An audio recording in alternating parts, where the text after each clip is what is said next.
Bonjour tout le monde, c'est Monsieur Kels.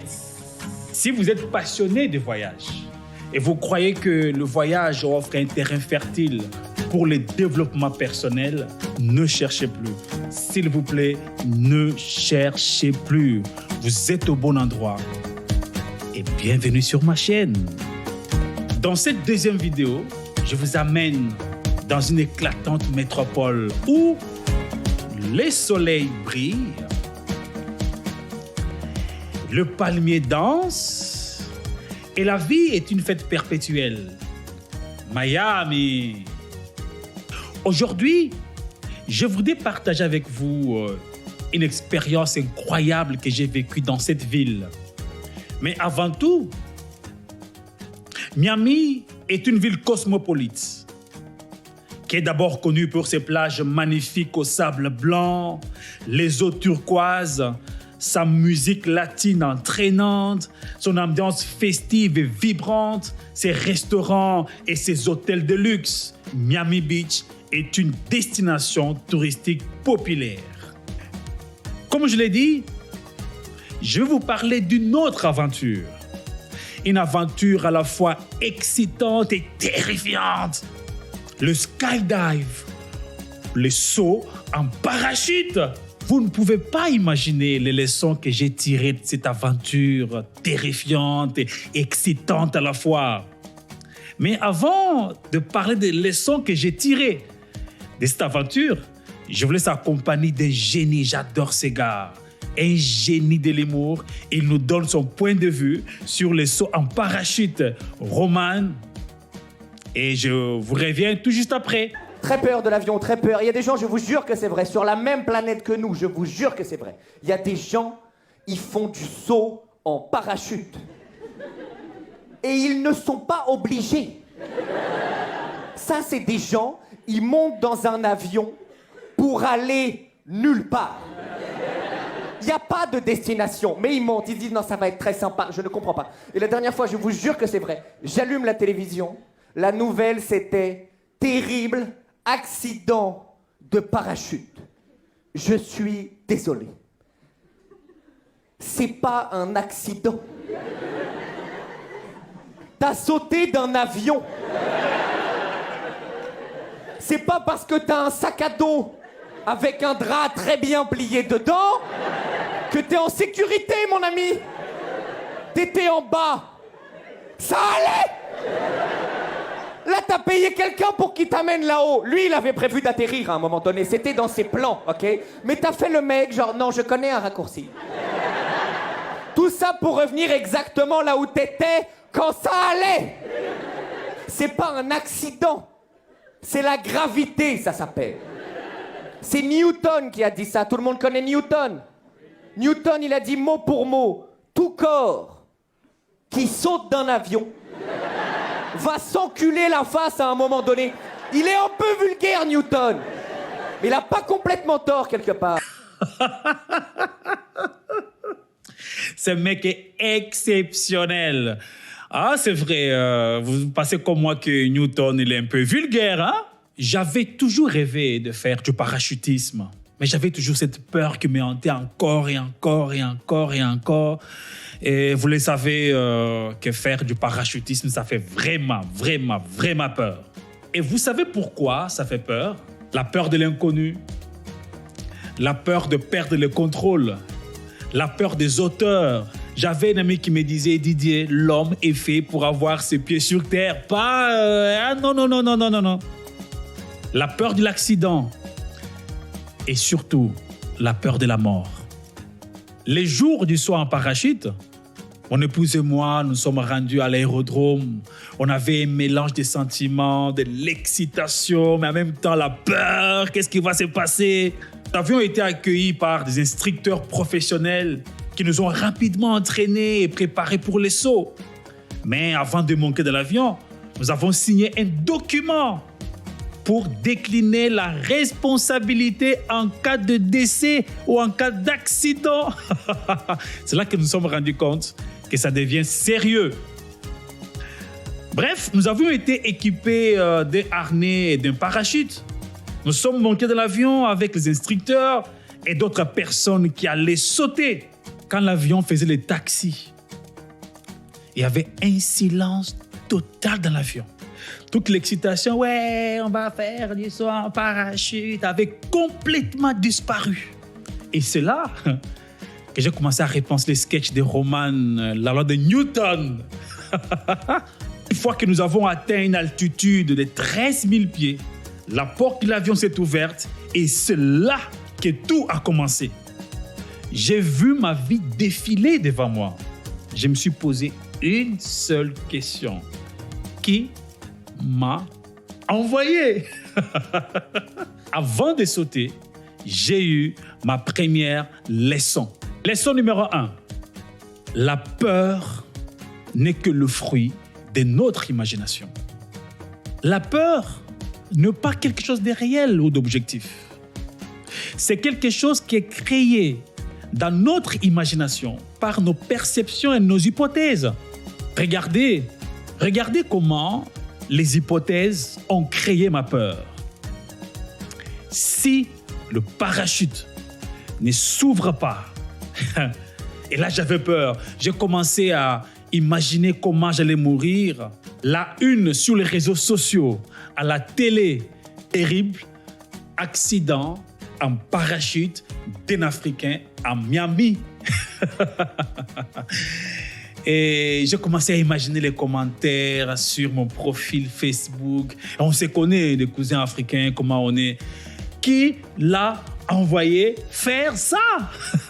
Et c'est là que je me suis dit, si je ne saute pas, cette peur risque de me hanter toute ma vie.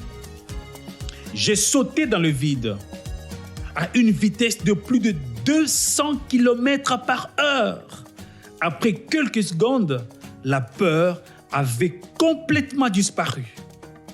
J'avais cette sensation de liberté. Je volais comme un aigle. La vue était à couper le souffle. J'ai pu voir la ville de Miami, l'océan. C'était l'une des expériences les plus incroyables de ma vie. Et là, j'ai compris une leçon, comme le disait Will, que Dieu cache certaines choses, certaines bénédictions derrière la peur. La peur est là pour paralyser notre action. Or, il n'y a pas de résultat sans action. Qu'il s'agisse de se lancer dans un business, dans une nouvelle carrière, dans une nouvelle relation ou aller vers des terres inconnues, comme le saut en parachute, toutes ces expériences requièrent un grand courage.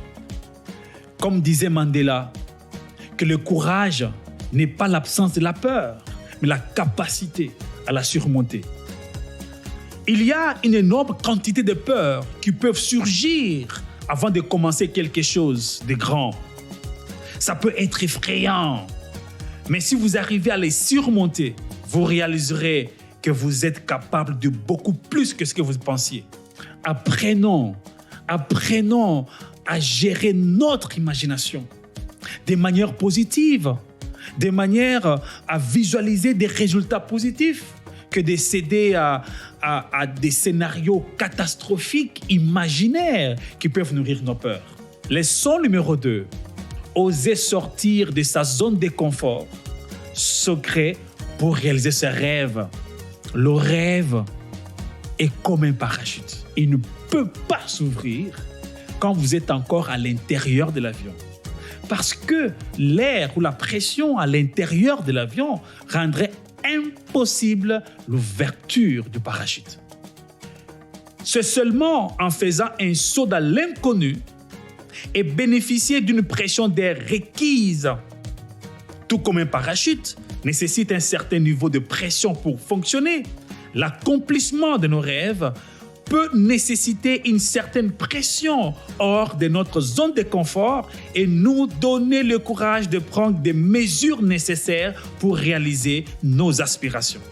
Si seulement vous traversez une période difficile, perte d'un emploi, entreprise en train de faire faillite, des problèmes financiers, poursuites judiciaires, problèmes de santé, difficultés relationnelles telles que mariage en crise, rupture, conflit, trahison ou incompréhension avec des partenaires ou perte d'un être cher. Alors, dites merci à Dieu de vous avoir mis dans un environnement favorable pour l'ouverture de votre parachute. N'oubliez pas que c'est durant la récession que la majorité d'entreprises ont vu le jour. Les héros sont souvent nés dans le berceau de l'adversité. Tout comme le feu a besoin de l'oxygène pour se développer, nos rêves ont parfois besoin d'un environnement favorable, un peu de pression pour se réaliser. L'inconfort précède le confort. Leçon numéro 3. Faites confiance aux instructeurs et au système. Les instructeurs de saut en parachute sont des professionnels qualifiés. Ils ont l'expérience acquise pour vous entraîner et pour vous guider. Ils seront là pour vous soutenir et vous guider à chaque étape du processus. Au début de l'expérience, j'avais ressenti une certaine appréhension, une certaine anxiété. Mais j'ai retrouvé le réconfort dans le fait que mon épouse et moi, on savait être dans les bonnes mains. En somme, faire confiance aux professionnels est une composante cruciale de toute activité de prise de risque. Et cela s'applique également à d'autres domaines de la vie. Surtout quand vous êtes novice dans une activité, il est important d'avoir des instructeurs ou des mentors, leur faire confiance et suivre leurs instructions. Autre chose, c'est avoir confiance au système, à son équipement, à votre harnais. Imaginez prendre les risques de sauter à plus de 13 000 pieds et avoir confiance à son parachute qu'à un certain moment, il va s'ouvrir. Parce que je savais qu'il était bien entretenu. Le saut en parachute est une activité qui consiste à prendre des risques. Mais ces risques sont prudents et calculés. Apprenez à prendre des risques, mais pas pour courir des risques inutiles.